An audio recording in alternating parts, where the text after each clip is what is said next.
Amid this challenging situation, we have no other option but to put forward cooperation and build back trust to multilateralism.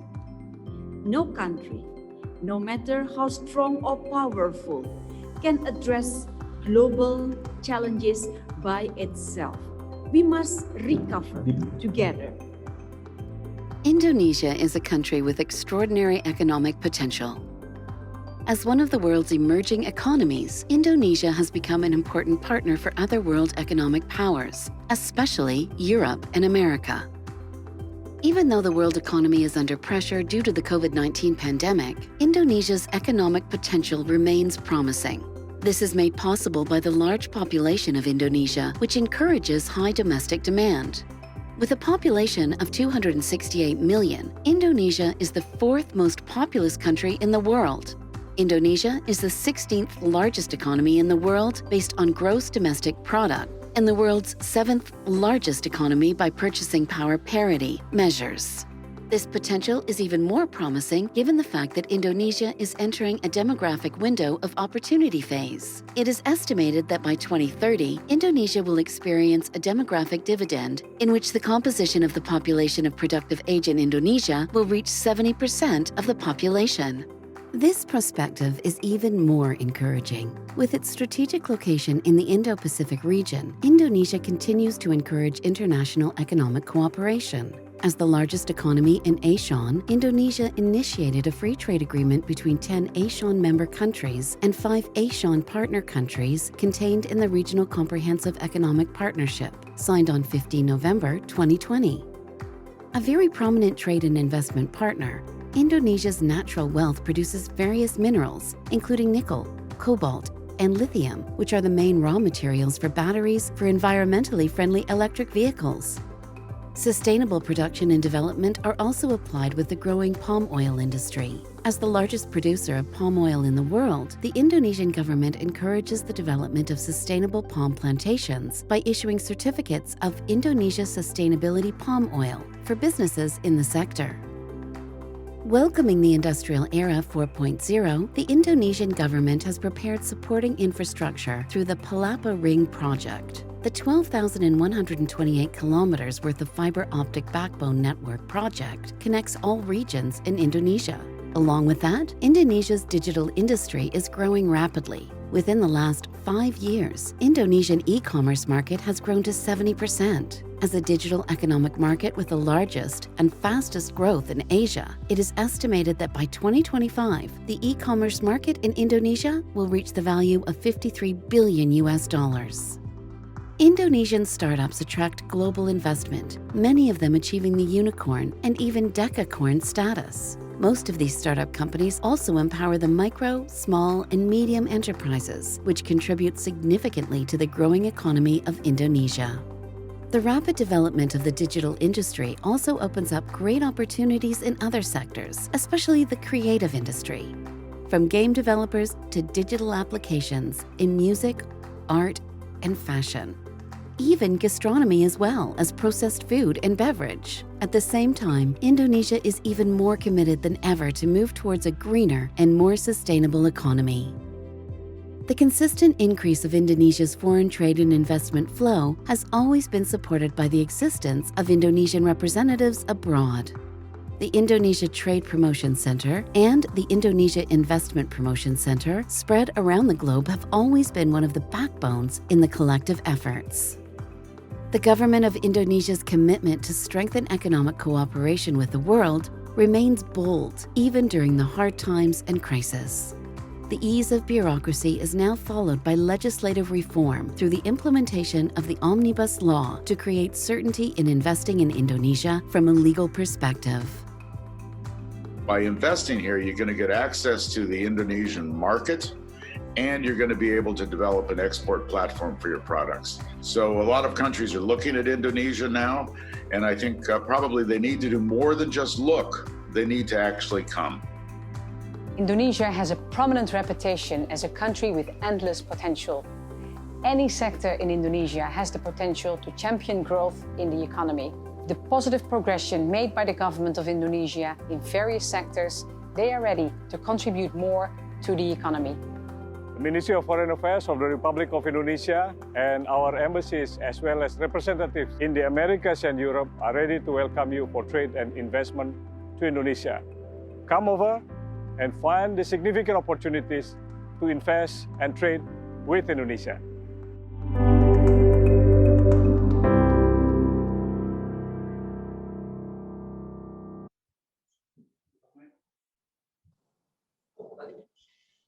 Good morning to all participants from Europe, and good afternoon and good evening to all those in Indonesia and elsewhere.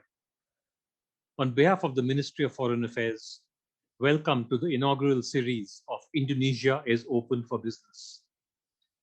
This is a year-long engagement plan featuring webinars, seminars, and events highlighting investment opportunities in Indonesia to the external world. I am delighted to note that we have over 900 registrations from a total of 46 countries for this event. Thank you all for taking the time, and we hope to make this a productive session for all of you. My name is Sumit Dutta, and I work with Indonesia Business Partners, a company which supports international companies to enter and grow in the Indonesian market. Ladies and gentlemen, Indonesia is a compelling investment destination for global investors for many reasons. I want to touch on just three of them. Number one, size and scale. Indonesia, with its 280 million people, is the fourth largest country in the world in terms of population, with 60% of its population below the age of 35. In terms of GDP, Indonesia is part of the elite 1 trillion club, and GDP has been growing at over 5% per annum for the last decade. So size matters, and Indonesia is simply too big to be ignored. Indonesia's macroeconomics are also amongst the best in the world. Inflation is below 3%, interest rates are in single digits, and the country's forex reserves are at a historical high at 135 billion US dollars. And the rupiah has been one of the best performing emerging market currencies over the last few years. Finally, the third point, ASEAN. ASEAN is poised to become the most attractive trading bloc in the world today, and the recent RCEP deal has added to ASEAN's heft and clout. Indonesia contributes to over 35% of ASEAN GDP and 40% of ASEAN population. One cannot talk about ASEAN without Indonesia being part of the conversation. Based on these facts, it would logically appear that every forward-looking, internationally minded organization in the world should be knocking on Indonesia's doors, asking to be let in. But this is not always the case. Some international companies do not have large-scale operations in Indonesia. Some do not even have a presence here. And others prefer to invest in markets like China, India, or Vietnam instead. So why is this so? Feedback from CEOs and CFOs of international companies can be summarized into the following two thematics. Firstly, everyone acknowledges the tremendous potential of Indonesia, but they find it a difficult market to succeed in. It takes time to get approvals, regulations can be complex and sometimes conflicting, and getting top quality skilled resources can be challenging. Secondly, there is not enough relevant communication to international investors on the incentives and opportunities arising in different market sectors. Indonesia has a lot of strengths, but it does not market itself well enough or proactively enough.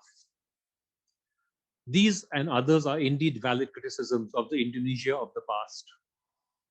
But the times are changing, and the new Indonesia is unfolding. A progressive Indonesia with a business-friendly government, which is working hard to make it easier for investors to succeed in Indonesia.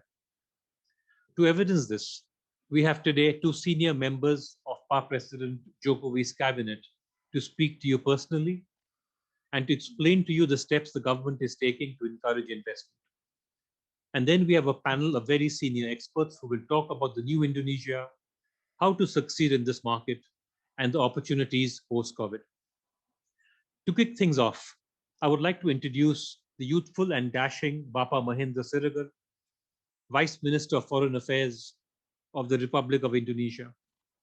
Pak Mahendra has a wealth of experience in the Indonesian government, having previously served as the Indonesian ambassador to the US, as the executive director of the Council for Palm Oil Producing Countries, as chairman of the Indonesian Investment Coordinating Board, as Vice Minister of Finance, Vice Minister of Trade, and many other important roles. Pak Mahendra, may I invite you to make the first keynote address of this event.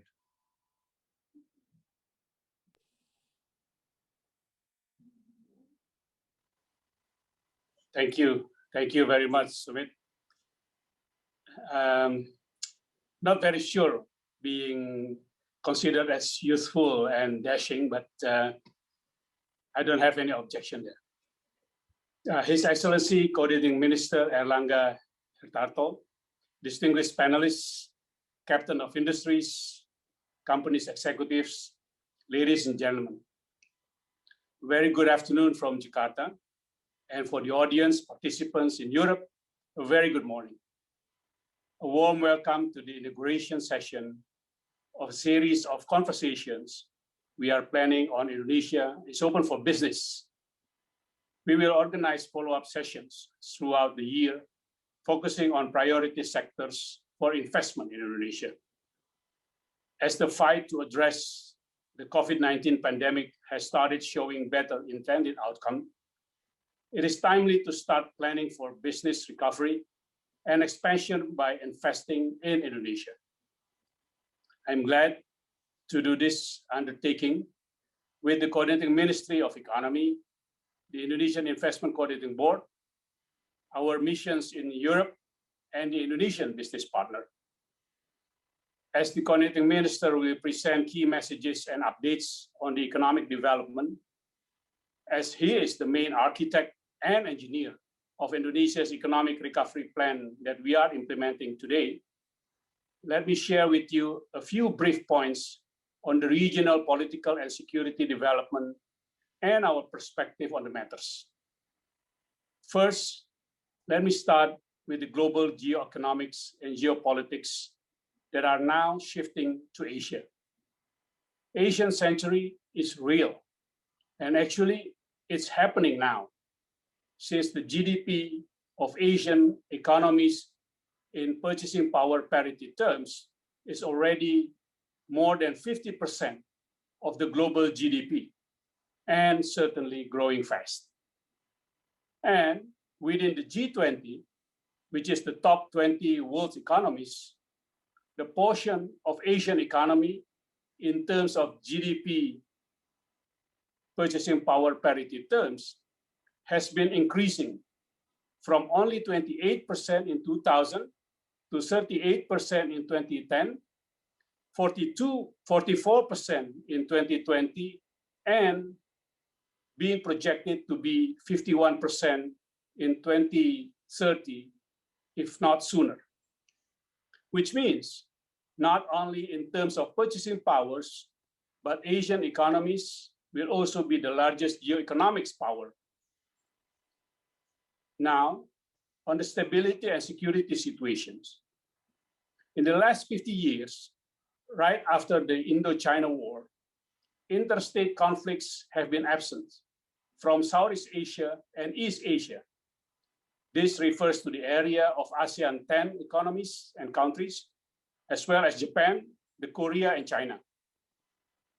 Despite the delicate problem and potential conflicts in the Korean Peninsula, the East China Sea and the South China Sea, and the worst of all, the US-China rivalry and power projection, many international institutions, such as Fund for Peace and Marsh and McLean, have qualified the political risk map of East Asia and India within a range of moderate risk to stable. On the issue of US-China rivalry, which is now confirmed, will continue, if not escalating, despite the new US administration is already in charge. ASEAN is the key determining factor in the stability and peace of the region. ASEAN has invoked recently the principle of Southeast Asia as the Zone of Peace, Freedom, and Neutrality, abbreviated ZOPFAN. This means no country in the region will take a side in the rivalry. Indonesia, the true adherence to the principle of independent and active foreign policy, is the force behind ZOPFAN. Both the US and China have a hegemonic ambition. Many smaller powers are not happy with the hegemony in their neighborhood. According to the Pew survey in 2019, 56% of respondents in Mexico feel threatened by the US, while 62% of respondents in the Philippines feel threatened by China. However, larger regional powers such as Canada or Indonesia, while would be cautious towards China and the US, but never considered the two as a threat. Both US and China are in fact, for Indonesia, the strategic partners and our main trading and investment partners as well. According to Indonesia, the rise of Asia means the rise of global partnership. ASEAN mechanism should be dedicated for this noble goal. In fact, because of ASEAN, Southeast Asia serves a stronger foundation of Asian century, more than Northeast Asia, which is still marked with animosity from history of the World War II. Long-term empirical study based on Fragile State Index show the increase of national resilience of most Southeast Asian countries. At the same time, the Human Development Index of all Southeast Asian countries has been increasing. This long-term progress on regional peace, regional stability, and regional resilience have created an enabling environment for regional integration, economic and otherwise. As such, from an internal integration of ASEAN FTA, the ASEAN Plus framework, which have been working very well to produce ASEAN FTA individual trade agreement with Australia, New Zealand, Japan, South Korea, India, and China. And of course, as mentioned by Sumit, at the latest development, under the leadership of Indonesia, ASEAN managed to form Regional Comprehensive Economic Partnership, or RCEP. And RCEP will be an important pillar of the Asian century, and it will also further integrate the economy of region. All the RCEP members today, including Indonesia, has 2/3 of its trade with other fellow RCEP members. In addition to Indonesia's role in ASEAN, we also play active role beyond the region. On the pandemic issue, Indonesia sits on the driving seat to ensure equitable access to vaccines, especially for developing countries. Indonesia Minister of Foreign Affairs is the co-chair of COVAX AMCEG, or COVID-19 Vaccines Advanced Market Commitment Engagement Group, to look after our national and developing countries' interests. Now, my last point on the situation in Myanmar. Yesterday, Indonesian Foreign Minister met with U Wuna Maungwi, who is representative of the military junta, after having several communication with CRPH, the representative of ousted Myanmar's parliamentarians. She expressed our national and ASEAN concerns on the situation there. The minister urges all parties to exercise restraints to avoid casualties and promote inclusive democratic transition to the wishes of the Myanmar people. Indonesia is also promoting strongly special meeting on Myanmar within the ASEAN context, while communicating the situation intensively with the UN and all major powers, including the US and China. This shows Indonesia's new more assertive position in otherwise what we call the constructive engagement principle in ASEAN, which is very much in line with independent and active foreign policy of Indonesia as a full-fledged democracy to secure peace and security in the region. Dear participants, ladies and gentlemen, I wish you well and a productive day. Thank you very much. Thank you, Pa Mahindra, for your clear vision and encouraging statements. Your comments regarding the opportunities in Asia and ASEAN in general, and Indonesia in particular, are well noted. Sorry. I now have the privilege of introducing Bapa Erlangga Hartarto, the Coordinating Minister of Economic Affairs for the Republic of Indonesia. Pa Erlangga has so many achievements and positions, it is difficult to know which ones to pick, but I will choose just a few. Pa Erlangga is a successful businessman and is the founder and president commissioner of PT Fajasuria Wisesa, as well as PT Ciptadana Capital. Pa Erlangga is also a successful politician and is the chairman of Golkar Party, which is one of Indonesia's largest political parties.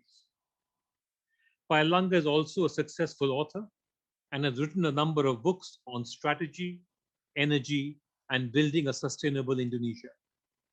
And of course, he is also the coordinating minister for economic affairs for Indonesia, with the following ministries reporting into him: Ministry of Finance, Ministry of Trade, Ministry of Industry, Ministry of Manpower, Ministry of SOEs, and many others.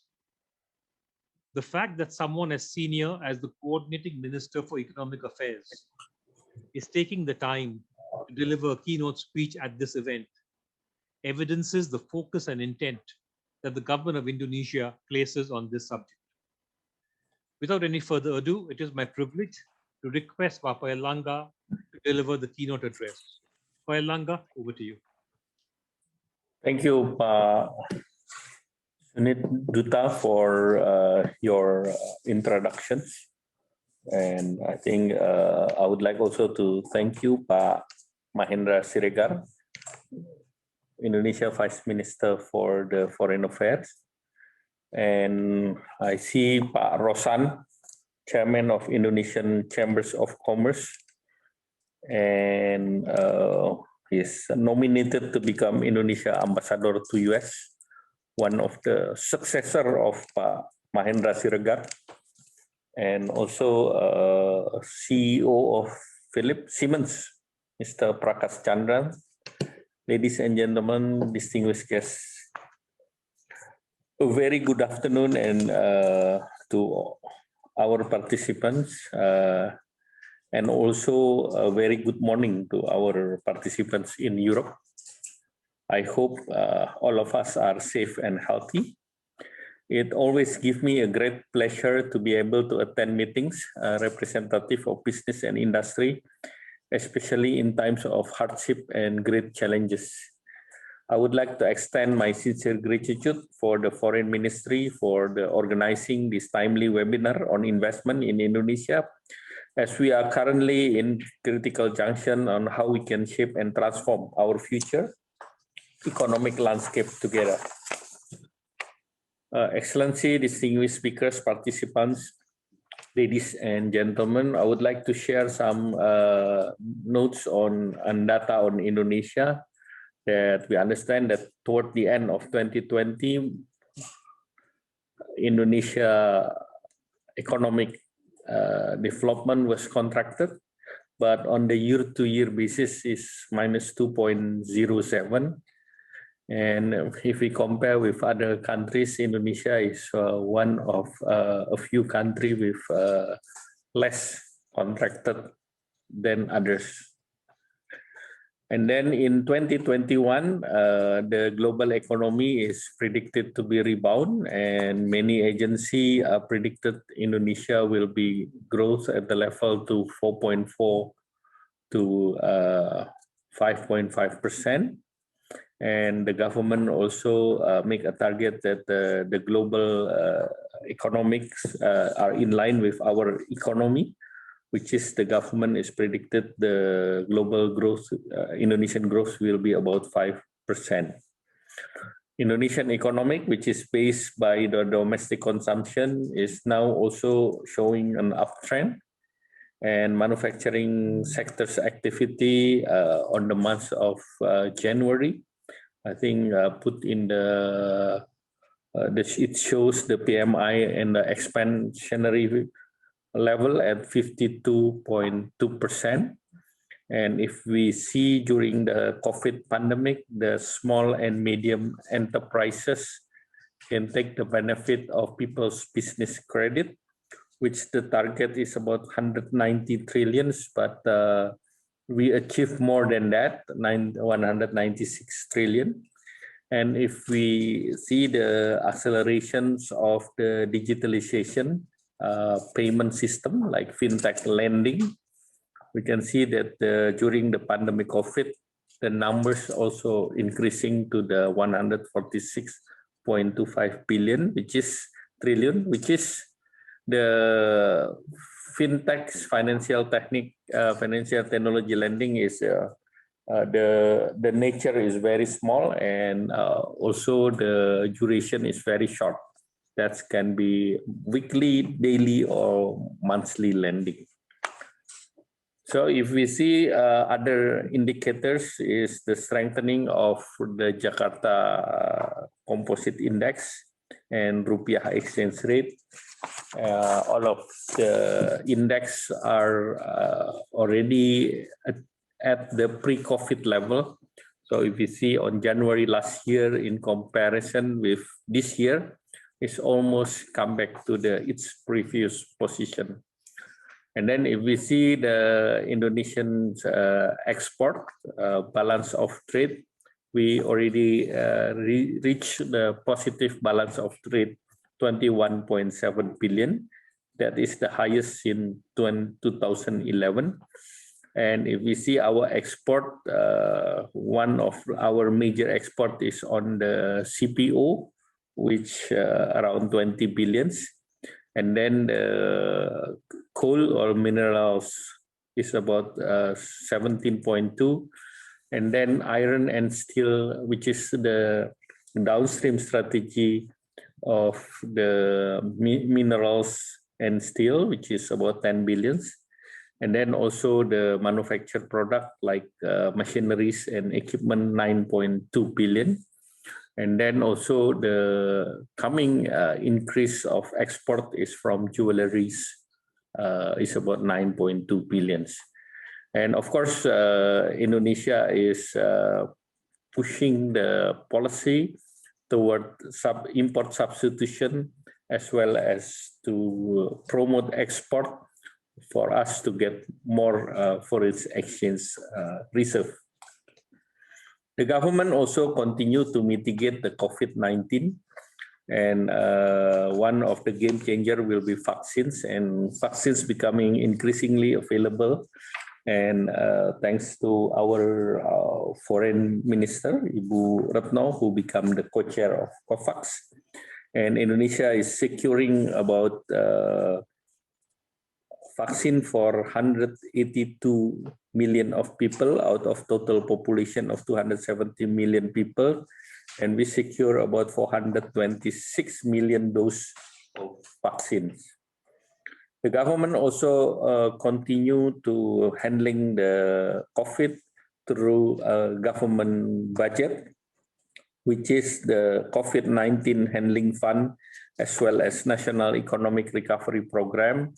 This year, we allocate about close to 700 trillion with a program of the healthcare, which actually triple than the budget last year. And that is basically for COVID vaccine procurement and distribution, as well as improving tracing, testing, and treatment. And then also we continue support the micro and small medium enterprises with a budget of 86 trillion, almost similar like the last year budget. Indonesia also commit to carry out structural reform mainly by implementing the Omnibus Law on job creation, which was introduced in November last year as part of Indonesia economic transformation. Indonesia is one of country who is doing their homework during the COVID-19 pandemic. We are not seeing any other country do a structural reform during the COVID-19. So I think this means that Indonesia is very serious on open to the investor and open for doing business. We also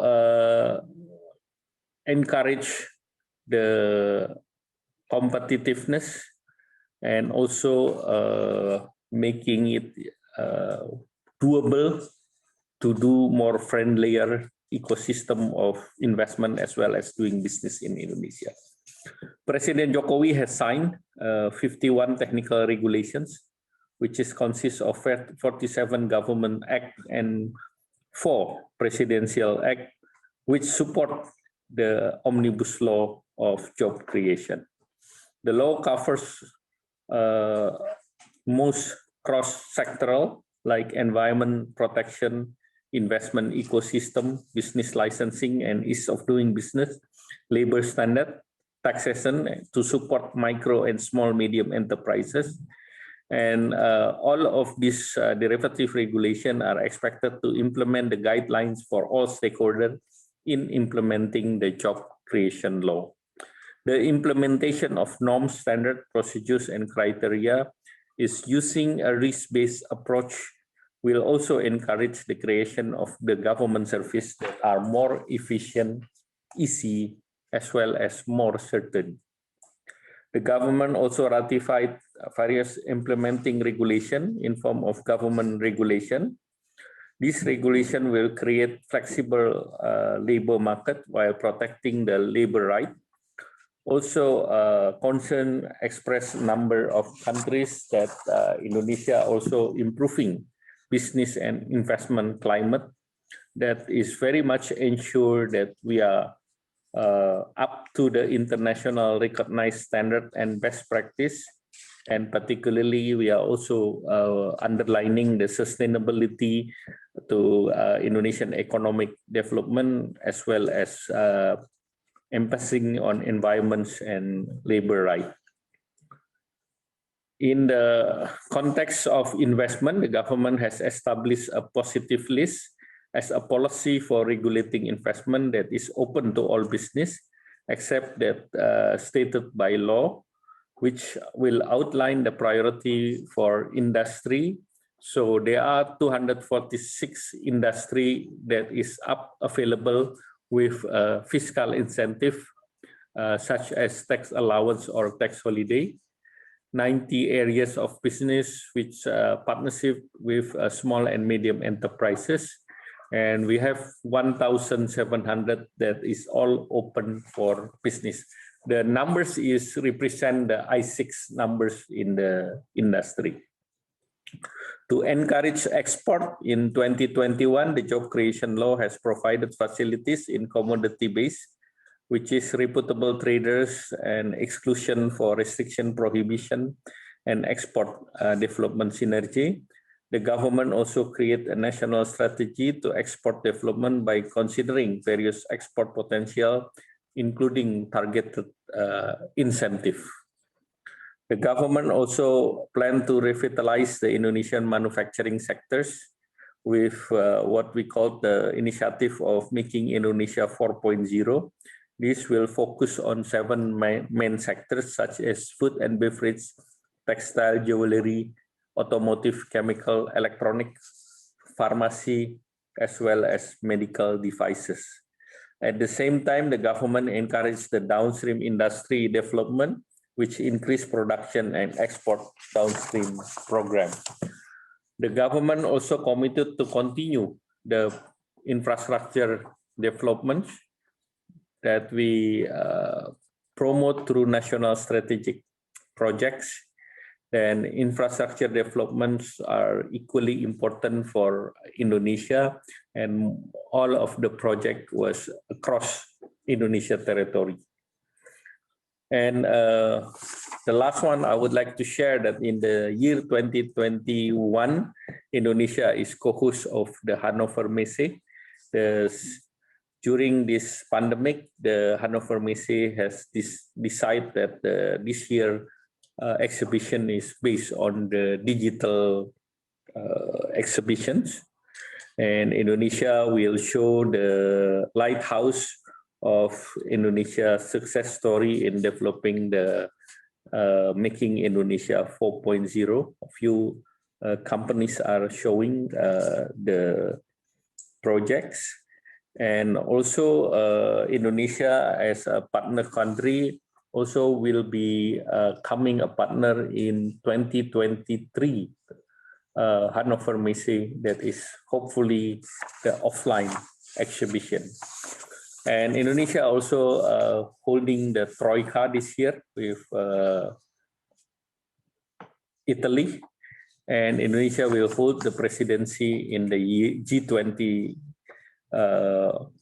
presidency in 2022, and Indonesia has decided that the event will be held in Bali in the month of November.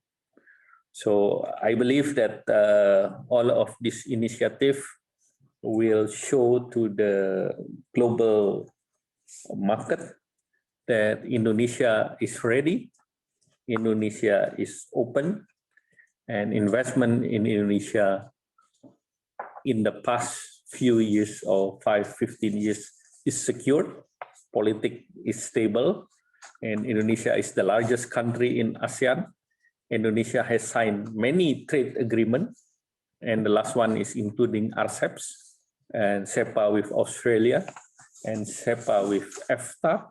And I think we are in the midst of negotiation with SEPA with EU. And in a few days, we will have a 10th round of discussion with SEPA. So hopefully all of this bring the confidence for investment in Indonesia. Thank you. And once again, the momentum of post-COVID is important, and Indonesia people are welcoming all the investor that is going to pursue the development in Indonesia. Thank you, Pak Sunit. Wassalamualaikum warahmatullahi wabarakatuh. Tepuk tangan di situ. Keluar gambar tepuk tangan. Thank you very much, Pak Erlangga, for your keynote address and for your overview on Indonesia's economy and the strong prospects for economic growth over the next few years, and the very significant steps that the government is taking to make it easier for investors in Indonesia. Pak Erlangga, I know you have another appointment after this. You can request to stay on with us for another 5 minutes. We have a couple of questions from the audience which we would like to address to you. So if I may, the first question that we have is from Bapak Mortis Klavert, President Director of PT Frisian Flag Indonesia, which is a top-class multinational operating in Indonesia. And Pak Klavert actually has two questions. The first one is, how is Indonesia going to take advantage of the bilateral or regional economic partnership agreements to which Indonesia is a party to increase its competitiveness? And the second question, how will the Indonesian government ensure the implementation of the Omnibus Law at the national and regional level? So, Pak Erlangga, if I can request you to please answer this. Yeah, I think for this advantage of Indonesia by signing bilateral or multilateral agreement is actually to open more market and to push more for the improving the value chain within the region. So the value chains means that from the raw materials up to the finished product, as well as open up a new market. And with RCEPs or with SEPA, we hope that our market shares of product will be increased because the trade barrier is reduced. And Indonesia is promoting productivities through implementation of this omnibus law. And for the operationalization of the corporations, implementing of national single windows is important. And national single windows is included to provide accessibility of the raw materials to increase the production. To implement the omnibus law in the regional level, the government is preparing a digital IT system to assess the risk-based assessment, that the digital ecosystem will be provided for in the central government through the ministries, through the Board of Investment, as well as to the provincial level of government. And also we prepare the same ecosystem for the regional government in the municipal, regency, as well as in the cities. So actually all of the requirement will be available through a network and through the online single submission, wherever you are, whether you are in the headquarters, in the capital, or you are in the regional or in the provincial level. Thank you, Pak Sani. Terima kasih, Pak. Thank you so much. I have one more question for you. It is from Dr. Jochen Kokler, CEO of Deutsche Messe AG. Dear Pak Erlangga, we are very honored to have Indonesia as a partner country at Hanover Messe 2021. Our global audience is very much interested to know what is the strategic focus theme which Indonesia would like to highlight in its partner country presentation. Yeah, I think this is the question from the organizer of Deutsche Messe. So I think it is important that at the fair, Indonesia will put a spotlight on its achievement on the implementing of Indonesian Making 4.0. And then especially in the 6th priority program that is in the food and beverage, textile, automotive, chemicals, electronic, and also in the health sectors as a response of this COVID pandemic. Making Indonesia 4.0 also a platform to revitalize the Indonesian manufacturing sectors, and accelerating of Indonesia 4.0. Of course, Indonesia is trying to tap the opportunities, which is digital economy at the moment is $44 billion. And by 2025, it will increase to $125 billion. So if we would like to tap into one of the fastest growing digital economics, so that is within ASEAN's. At the moment, we are looking into few new unicorn within Indonesia. So I think this is an opportunities that we showcase what we can do during the COVID pandemic. And during the COVID, the sector, also the information and communication is growing at double digit. So I think this is the things that we would like to share with the rest of the countries who will be participate in the Hanover Messe. Thank you, Pak Sunit. Terima kasih, Pak Erlangga. Thank you very much. If I can request you, Pak, to remain on screen for just one more minute. We would like to take a picture with you and all the panelists. So if I can request all the panelists to please switch on your cameras so we can all take a picture together with Pak Erlangga. 3, 2, 1. Thank you. Thank you. Pak Erlangga, on behalf of all the people who've registered for this event, a big thank you for taking the time to speak with us. We really appreciate it. Thank you, Pak Sunit. Thank you, Pak Wamenlu. And thank you, Pak Danang and Pak Rosan and all. participants. Thank you. Good morning in Europe.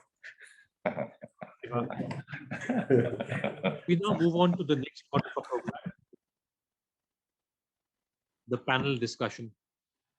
I would like to pass the baton on to my colleague, the handsome Tony Turner, who is the UK and European head for Indonesia Business Partners sitting in London, to coordinate what promises to be a very exciting panel discussion. Bapa Tony, over to you. Thank you, Pak Sumit. Selamat sore, Indonesia. Good morning to Europe from London in lockdown. I almost forgot about the Indonesia selfie culture, but we're reminded today. I'll welcome in a moment our brilliant panel of 4 high-profile figures from the public and private sectors, currently in Asia, all with great global experience. First, though, we're going to Germany to hear a bit more about Hannover Messe. This is the trade fair hosted there during April, with Indonesia as its partner country this year. But to learn more about that, let me introduce to you Marco Siebert, who is the Director of International Relations of Deutsche Messe. Herr Siebert, over to you. Thank you so much. Thank you so much, and good morning from Hanover, Germany. Yeah, the winter is gone, so we are open for the spring now, and hopefully our lockdown situation will be easing up. Yeah, as you said, Tony Turner from London, we are also sitting in the home office actually and doing our best to continue working that way. But I recently got good news that we are able to working on our partner country Indonesia program, and I'm looking forward to travel to Jakarta in about 10 days. So I will stay in mid of March in Jakarta together with the project team of the coordinating Ministry of Economy and the Ministry of Industry. So all my regards to these friends, and I'm looking forward to see you soon. So I just open my screen for a chart. Maybe we can share. So I'll do it right now. Okay, takes a moment. I think about the net because of the network. So here I am. Can you see it, Mr. Turner? Yes, we have it, Marco. Great, great, wonderful. So again, so we are very, very delighted and very honored to have Indonesia as partner country in 21. Due to the pandemic situation, you may all heard that we have to postpone it for 1 year. And also due to the actual situation, we made a decision together with the Indonesian government that we have 2 parts of partner country Indonesia. The first part will be this year, fully, more or less fully digital partner country presentation at the Hannover Messe Digital 21. And then we will continue the process over to 2022 to the final highlight of the physical partner country as originally planned for 2023. So it's the longest partner country we ever had in our over 70 years history of Hannover Messe. I'm delighted to inform you that the German Chancellor already invited the President of Indonesia to deliver a virtual keynote, and they will have a virtual meeting in April, on 12th April, digital in Hanover, and also Minister Hartarto is invited and to meet up and to be maybe physically also in Hanover to be live there. Yeah, we see the development of Indonesia, and it's great. We had a long focus on the ASEAN countries since a long time, and of course Indonesia is the most largest country in that region and is doing a great development in the past years.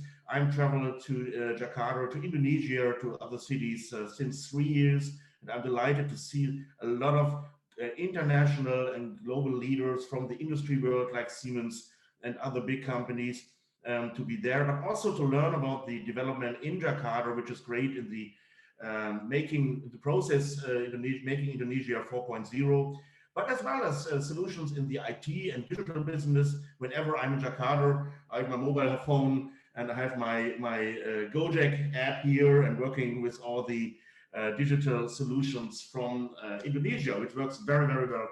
Congratulations on that. If you see the slides, these are the highlights on this year for Indonesia. The lead theme is industrial transformation. So we invite Indonesia to show its strengths and its development in the parts of Industry 4.0, digitalization, individualization in industrial projects, but also climate protection.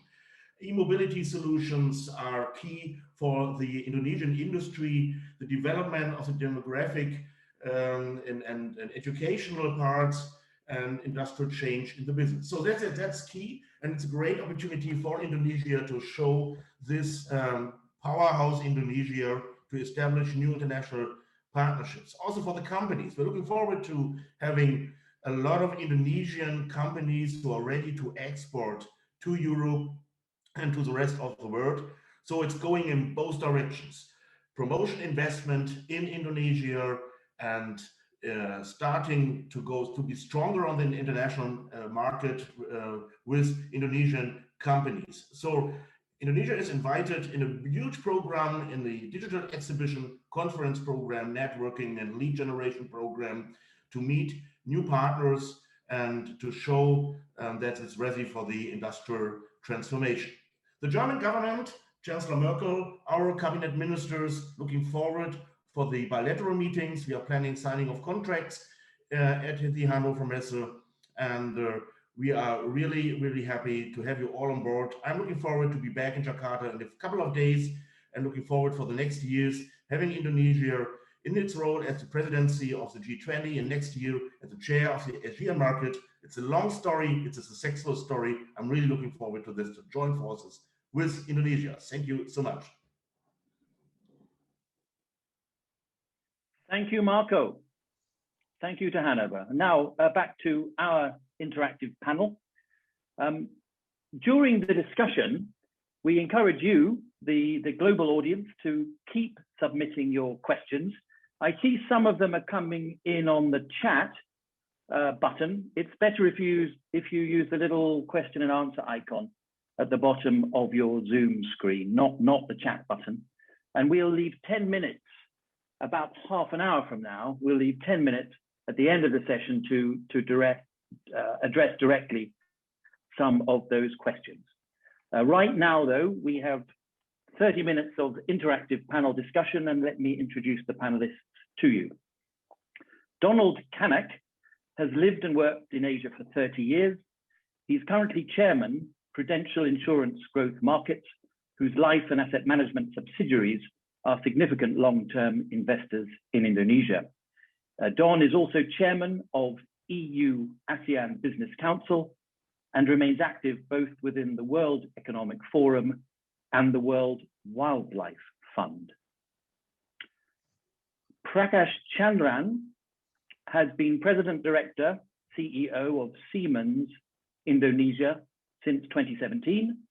He's an electrical engineering graduate. He served with Siemens for 23 years, being previously based with them in Malaysia. And I know that Siemens has been active in Indonesia for 162 years. So welcome to Prakash. Pak Danang Parikesit is chairman of the Indonesian Toll Road Authority and a leading expert on transport in Asia. His background is academic, though, a professor at the well-respected Gadjah Mada University in Yogyakarta, and he's been more recently drawn into public works, policy advice and leadership back home in Indonesia. Wikipedia tells me the professor also plays the flute, saxophone, guitar, and keyboard. So, a civil engineer in tune with his creative side. Our fourth panelist is Pak Rozan Roslani. Pak Rozan is chairman of Kadin, that is the Bahasa mnemonic for the Indonesian Chamber of Commerce and Industry. He co-founded and controls Recapital Group, well recognized in Indonesia as a large, successful investment company. And some breaking news today, we heard from Minister Erlangga I wasn't sure if I should mention it, but since the minister has, let me repeat, Pak Rosam has just been nominated as ambassador to the United States. Nomination in a democracy is not quite the same as appointment. I think I should make that clear. But without further ado, let me try and draw in our panel now. And Don, if you don't mind, let's start with you. We've heard about the law on job creation, the so-called omnibus law, and we'll look at that a little later as well. So parking that for a moment, otherwise, how is Indonesia improving its investment climate, particularly for European corporates? And what more do you think might be done? Over to you, Don. Thank you very much, Tony, and thanks for the opportunity to be able to speak today. Just very briefly, Indonesia, I've had the privilege of both in my EU ASEAN Business Council role and also as the chairman of Prudential Growth Markets to visit Indonesia a lot over the last decade. And there's an extraordinary atmosphere of optimism, all of the things that have been mentioned previously that are great about the country. Maybe we could start. I had a couple of slides. If we could get those up, that would be very helpful. Can we put up the slides? I think I'll just hit a few high points in the interest of time. The EU ASEAN Business Council does an annual business sentiment survey, and we did it last year, 2020. It was done at the height of the COVID lockdown in the region. So you might expect you'd see some degree of business pessimism. But across the region, 56% of European businesses said they expected to expand their business in the ASEAN region, even in the midst of all of that was going on. I just wanted to mention in particular for this conversation that the highest percentage was 74% said they were expanding, and that was the respondent group from Indonesia. So I think that speaks volumes both to the optimism about the region, but also in particular the optimism that European businesses in Indonesia are showing in the way they're responding to that annual survey.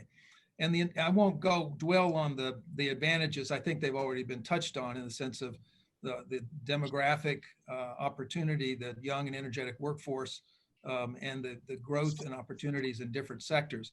Let me go to the next page. If you would slip to the next slide, please. I think it's important, we talk about improvements, to just mention the consistency that one sees in the last several years in Indonesia and also across the region along several dimensions of improvement. This year, these charts here, this chart that shows the four boxes there with the arrows pointing to the right, this essentially lines up with the priorities that Brunei has set this year as chairman of the region for all of ASEAN. But as I think about what was just said by Pak Erlangga and any of the presentations that one sees on what's going on in all the reforms of Indonesia, it's very consistent here to see these areas of improvement. First of all, on recovery, the idea that first we have to get back from, stimulate and get back momentum from the current COVID crisis, but also around the work that's going on in the healthcare area. A huge amount of opportunity exists in that area in Indonesia for pharmaceuticals, for healthy aging, telemedicine, pharmacy, all sorts of innovative and I would say value chain, moving up the value added chain in terms of health and healthcare in Indonesia. Important in recovery is harmonization of standards. I'll come back to that in a minute. You'll hear, there's a great amount of work going on around infrastructure and connectivity. And when I say connectivity, that's not just the physical connectivity, but around cybersecurity, e-commerce, telecom, et cetera. Finally, sustainability. I think this is a particularly important issue when we talk among European companies about what can European companies offer in the way of experience and skill and technology. I think sustainability is a core area of the focus of the government now for improvement.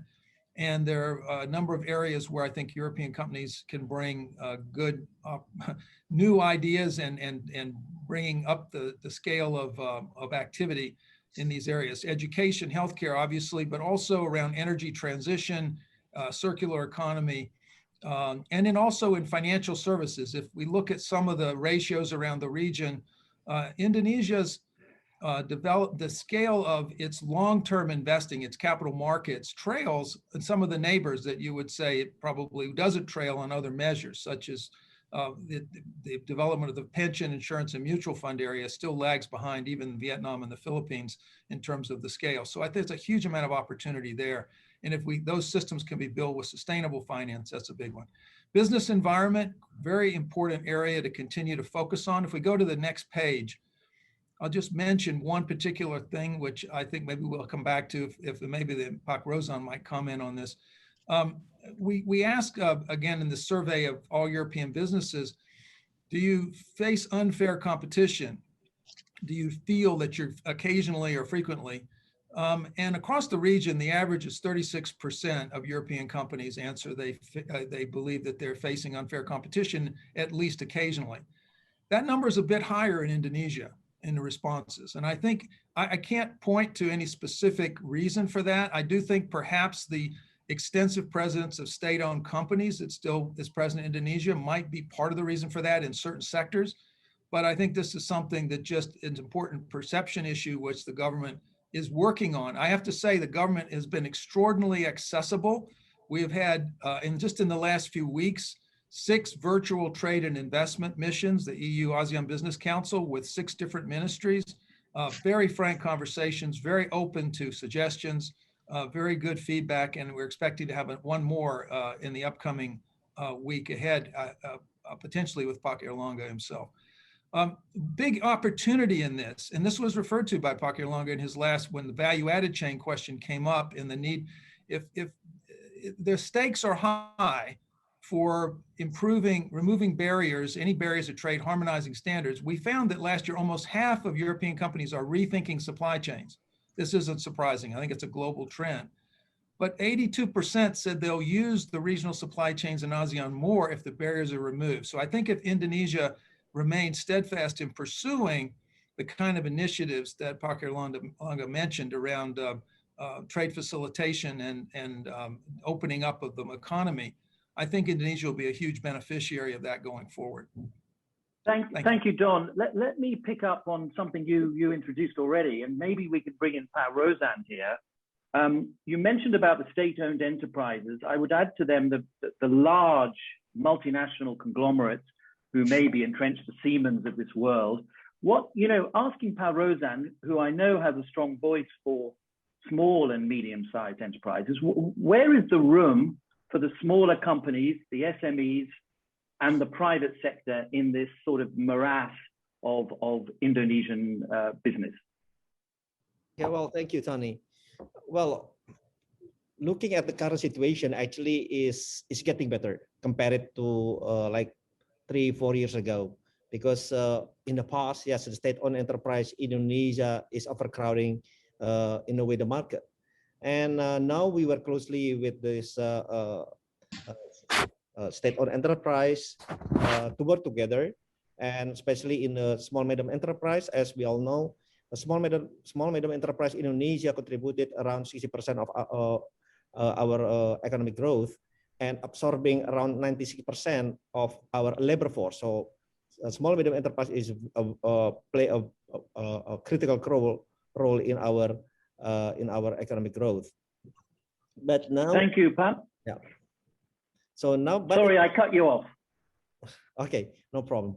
So now we met with the with the minister, with this, and also with the SOE in a regular basis. We also try to empower all the small medium enterprise, working together with big companies, and the government give also incentive for big companies if they are working with a small medium enterprise. Especially now, you mentioned it a little bit about the omnibus bill. This is the biggest structural reform, was passed by the parliament already at the end of last year. And hopefully by having this omnibus bill, it will improve our investment climate, our ease of doing business in Indonesia, and hopefully it will improve our productivity. So again, well, Pat, you have mentioned today the omnibus bill, and I can't let that cue go.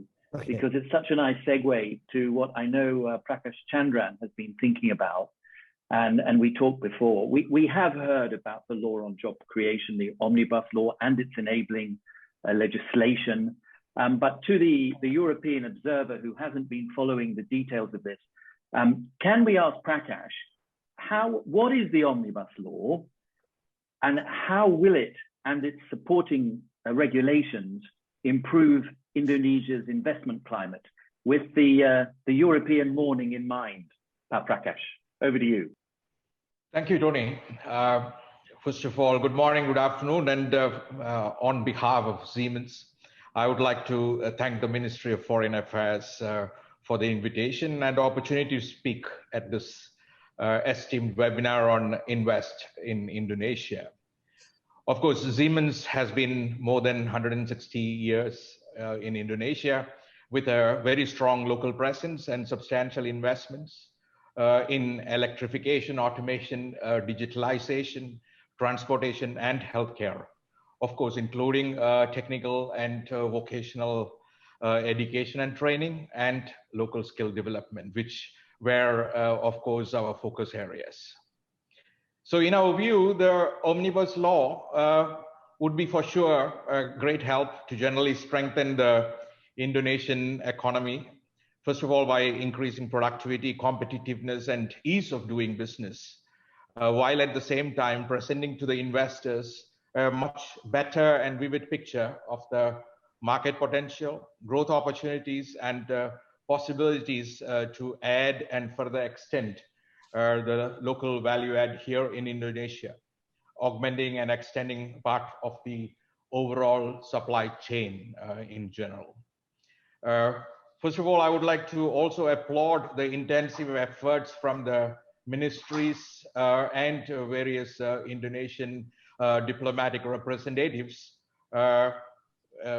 in the various countries for their great efforts. I hear a lot from the various countries in Europe and so on and so forth.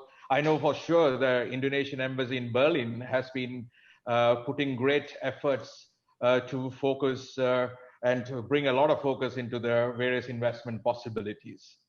So for us at Siemens, first of all, we talk about risk-based licensing, reduction of business fields with foreign ownership restriction, the 245 priority business fields, and the integrated environmental permit, and one online single submission.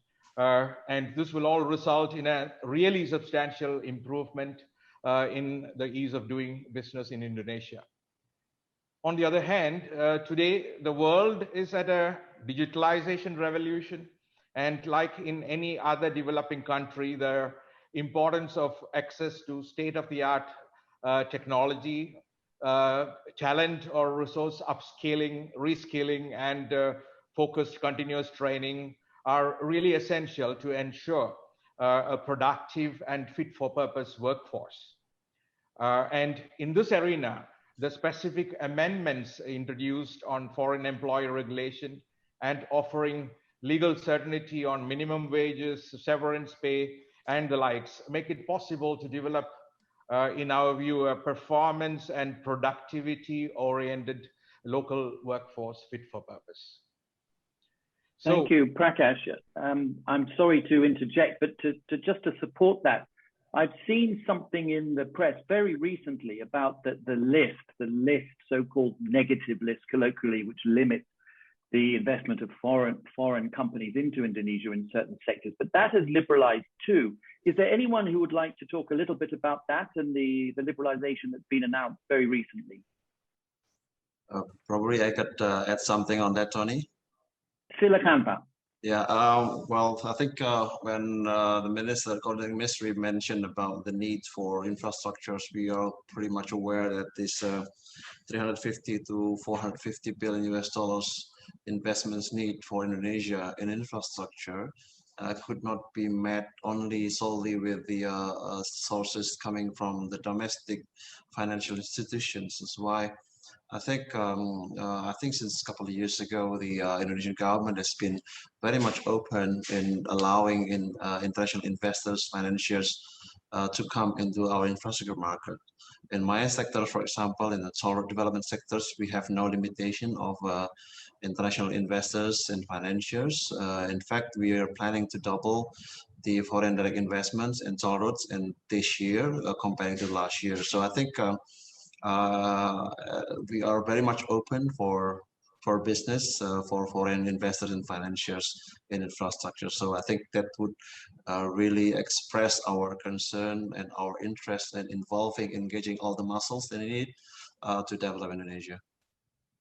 Thanks, Professor. And coming back to Prakash, I wonder, because the job creation law, the omnibus law was one thing, but it's these implementing regulations which will set out the detail of that and define them, particularly in the regions and outer areas. How are they? I think they're announced, I think they're out, Mr. Chandran, but how do they support the omnibus law in effective liberalization? Yeah, I think the details have been worked out much more in depth this time. And of course, the tone from the top, the very president is following up, and every ministry is working out the details, and the link from one end to the other is all working properly. So I'm sure that the enacted law and the regulations now recently implemented would definitely be an enabler. Thank you. Is there anyone from the panel who'd like to weigh in on the omnibus law? Any thoughts from any of you? Okay, well, if I may add a little bit, definitely Indonesia, we are becoming more open countries. In the omnibus bill, we are revising the negative list. Actually, before, in the past, we have totally 515 industry that prohibit or open with requirement. Now with the new omnibus bill, it's only left with 6 still closed for a foreign party to enter, and also the one that related to small medium enterprise. The 6 is the one that relate to drugs, and then endangered species, and then ruin the ozone layer. So only 6 out of 515. So we are, really becoming more open, and also because we know that we are also competing with our neighboring countries. So which is in ASEAN, in average, they have more around 6 to 10 or even 15 close industry to the foreign party. So again, I would like to add that one. Thank you. Terima kasih, Pak. Thank you for that. It brings me on nicely to Professor Pak Danang.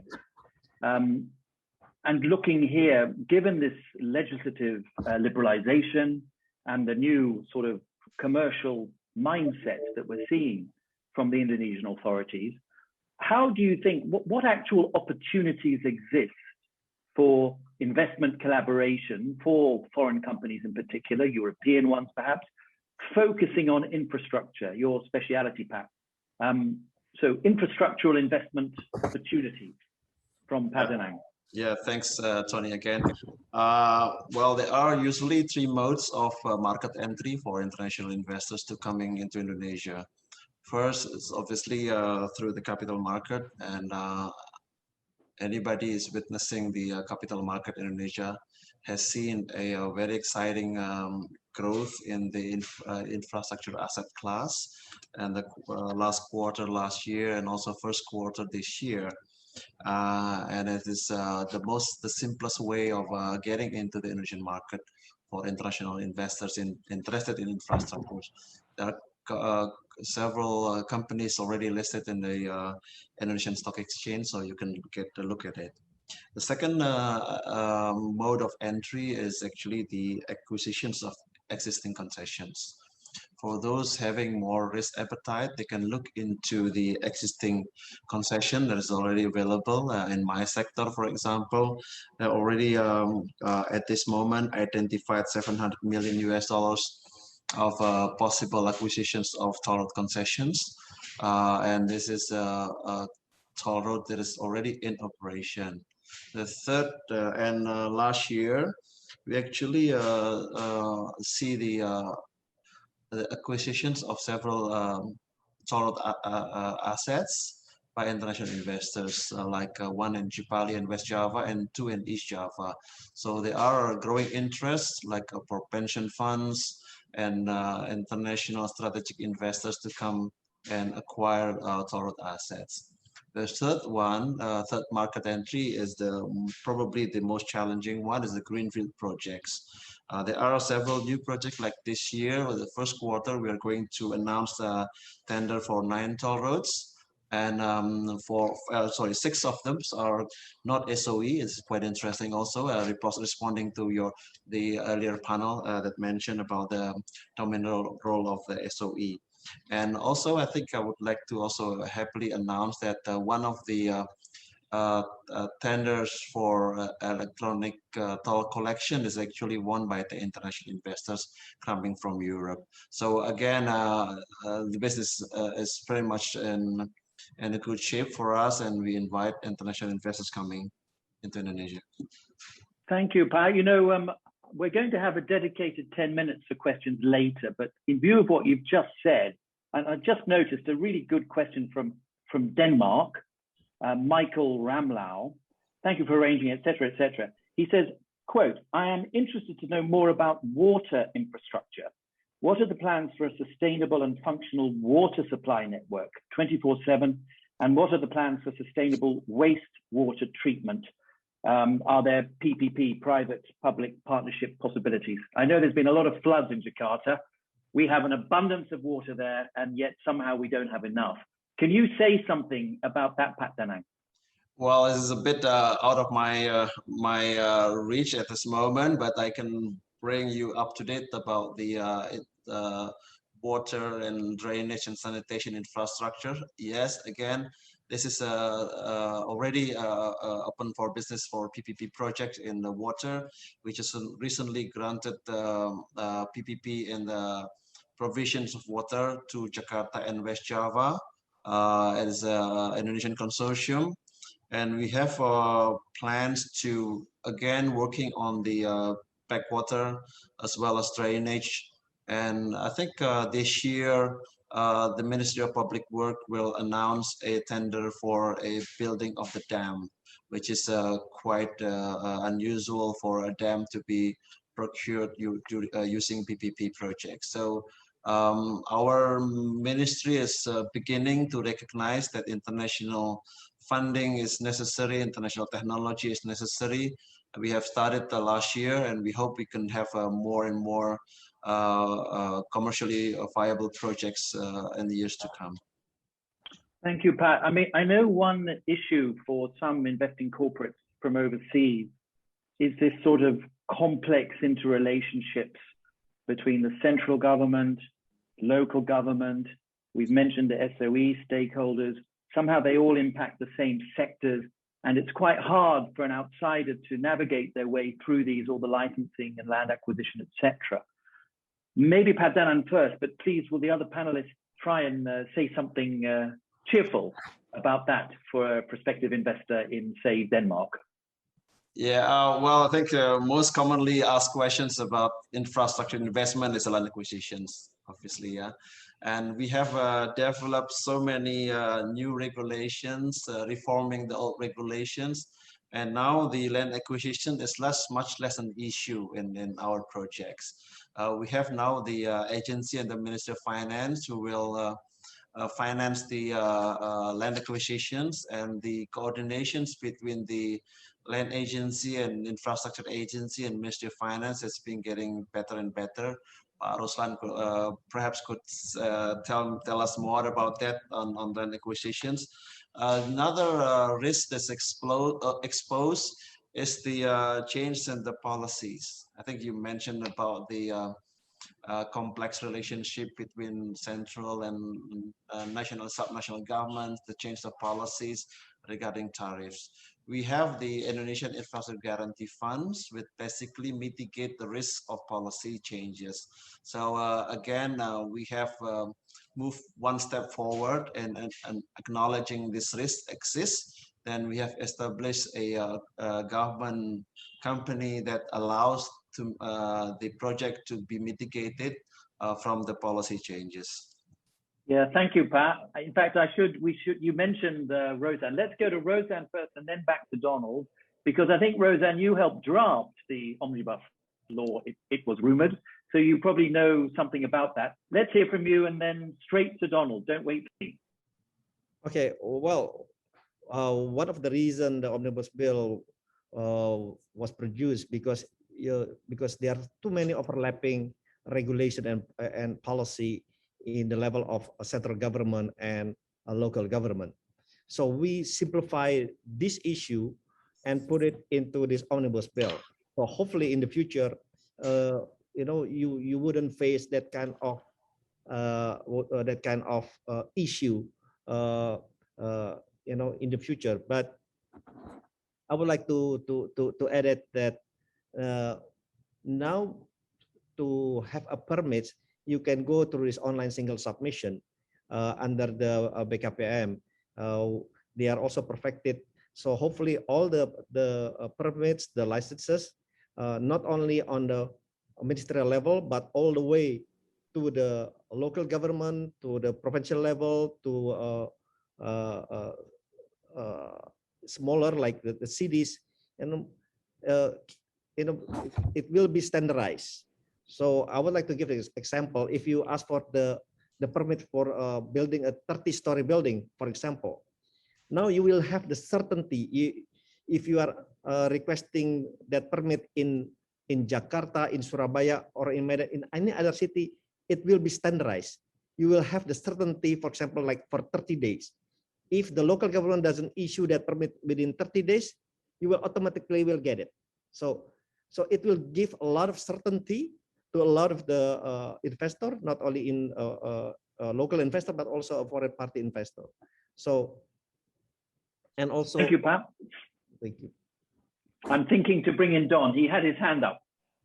Yeah, I wanted to say, you asked a question about an investor in Denmark. I don't know about that particular investor, but I think, if you look at the total amount of capital in the world that's investable, only say by pension funds or international insurance companies, trillions of dollars, a very small sliver of that is available for private investment, illiquid investments that aren't tradable. The biggest percentage of that capital is going to be available for bonds or sukuk, if it's an Islamic instrument, or equities that are traded.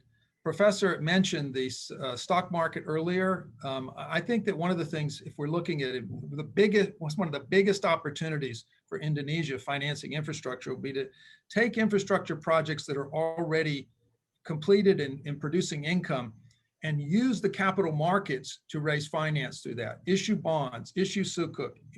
There's a great structure Indonesia has innovated called DINFRA, which allows existing infrastructure projects to be put into a pooled vehicle, and they could be listed on the stock exchange. And if you talk to the people who are developing that stock exchange capability, that's an important way in the future. I think that more international investors through bonds and equities will find a way to be able to invest in Indonesian infrastructure. It's not just through the direct investment into funding new greenfield. And those funds, they'll be channeled back, can be used to build new greenfield investments by Indonesian companies and others.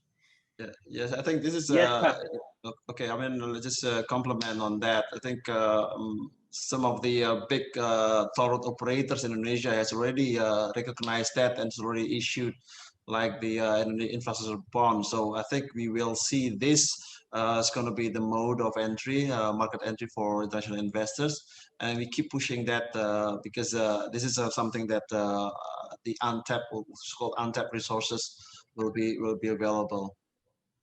Gentlemen, I'm picking up a question here. I'm slightly anticipating our question and answer 10 minutes, but it doesn't hurt and it's relevant to what we've just said. Maybe if we could ask Don and Prakash could also contribute to this. It's from Maizirwan Mel. Not quite sure where he or she is, but it's a good question. Why are investors from the EU slower to come into Indonesia than Chinese investors? It's true, they are slower, or the Chinese are fast, but why is it? Can we ask Don, and then maybe Prakash can explain from a German perspective? Well, I think you might be surprised if you looked up across ASEAN that over the last decade, the largest foreign investor into ASEAN has been Europe, not China. Okay, so it isn't just that Europe's not investing. I think cumulatively Europe is a huge investor. I think you have to look at maybe European companies are a little more cautious and taking great care. I don't think they're particularly slow, but I think you see European companies, by and large, a lot of European, Prudential is the largest life insurer in Indonesia. We talked, earlier about Siemens. A lot of European companies have already done the groundwork, been prepared and invested. So maybe the Chinese companies have come a little bit later. So now you're noticing new investments. Europe has made very, very large investments in Indonesia and the region. Yeah, I think the very fact that Siemens has been here 160 years is clear to say that there is investment.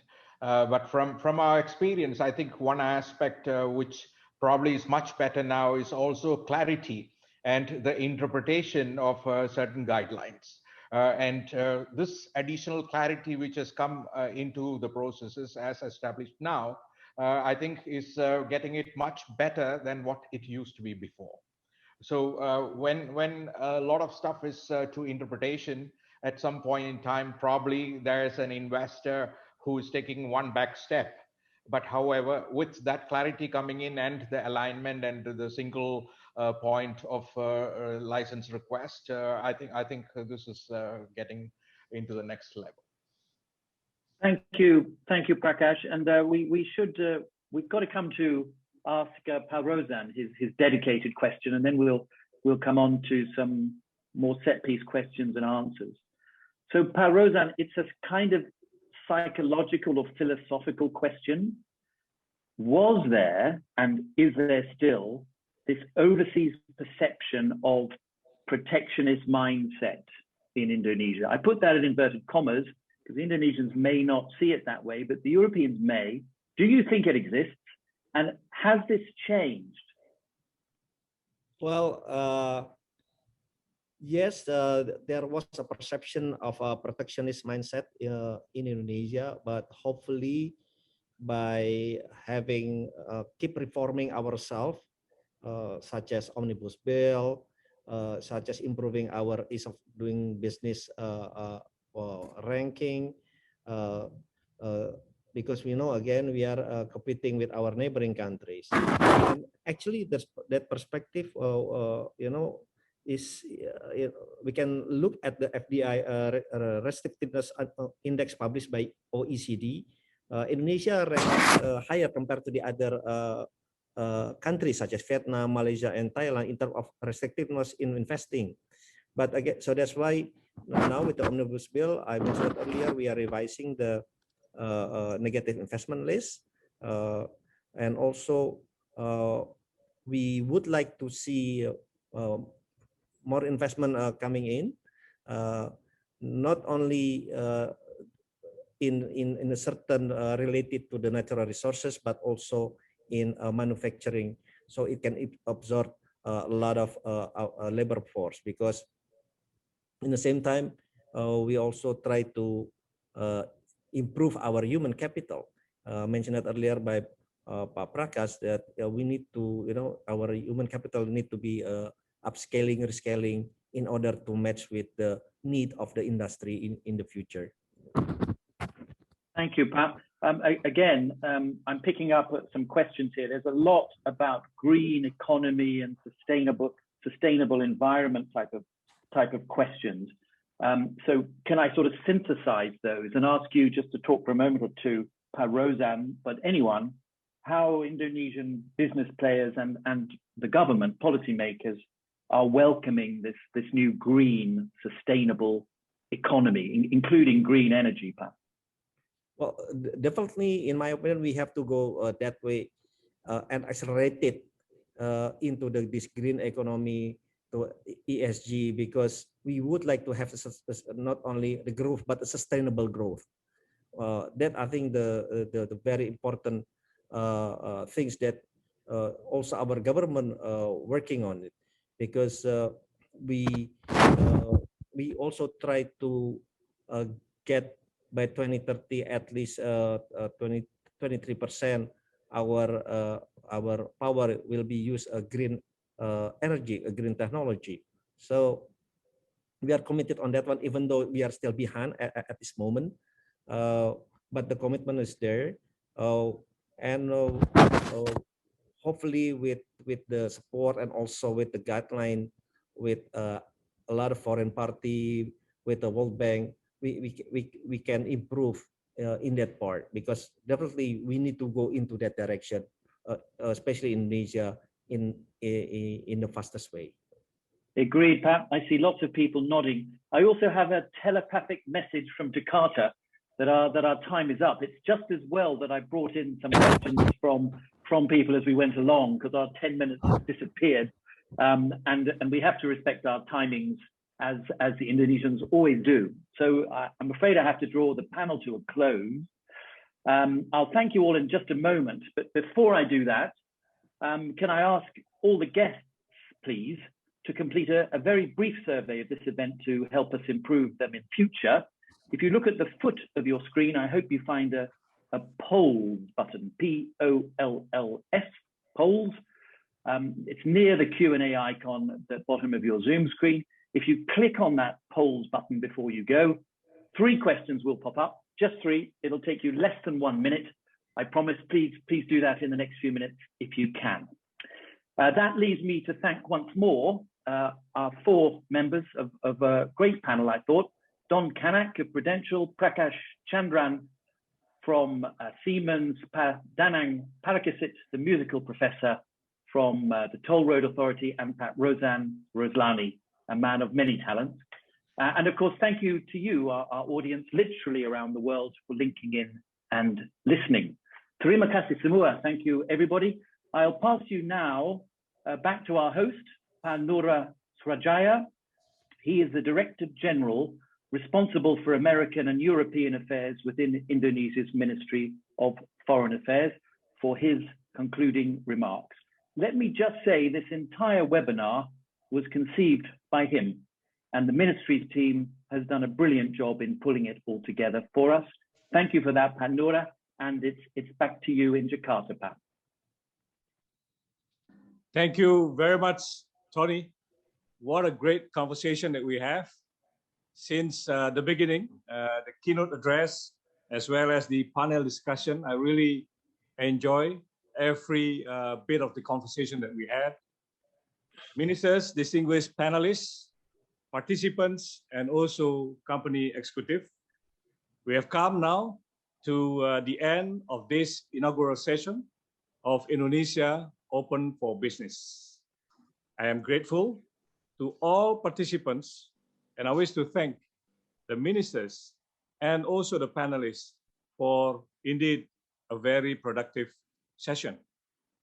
I hope this session provides you with clearer pictures on the vast and greater opportunities you may wish to take into account in your investment plan in Indonesia, the Asia's economic powerhouse.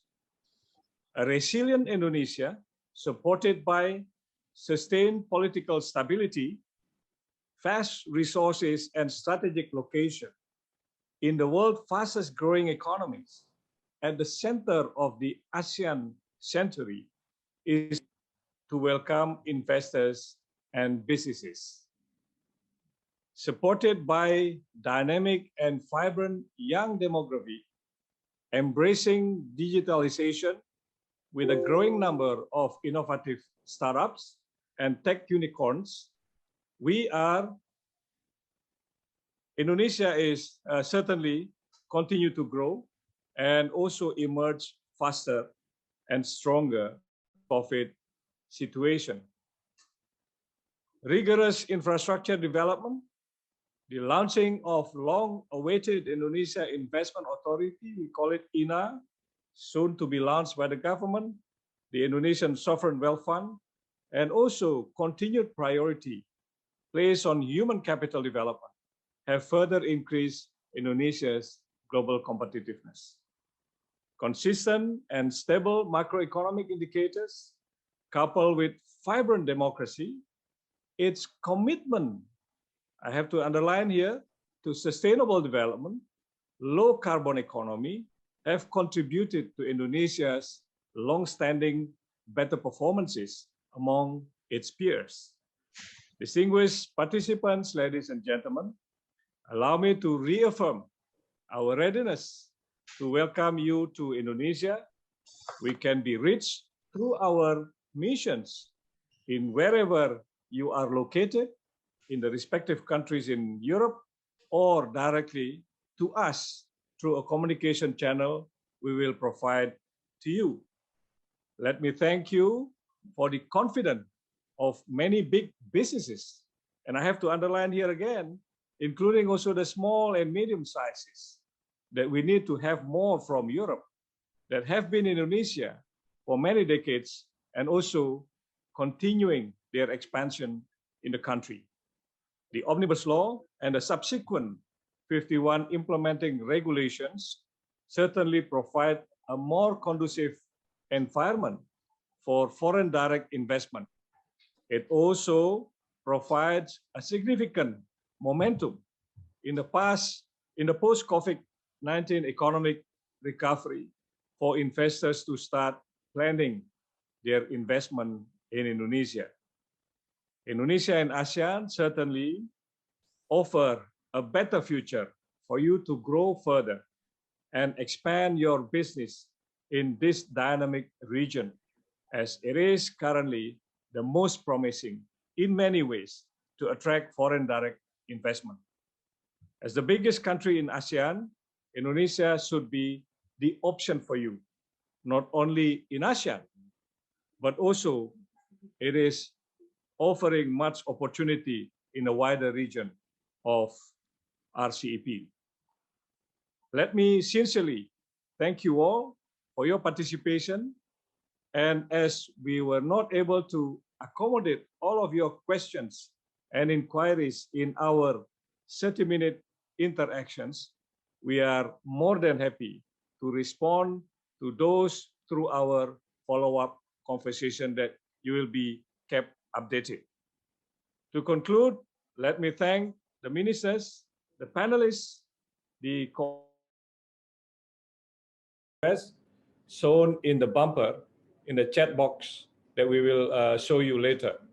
We also would like to thank you for participating in a small survey by clicking in the polls button in your screen so as to provide us with good input to ensure a more effective and better quality events in our next session. It is my hope that our conversation today is valuable for you as it is also for us.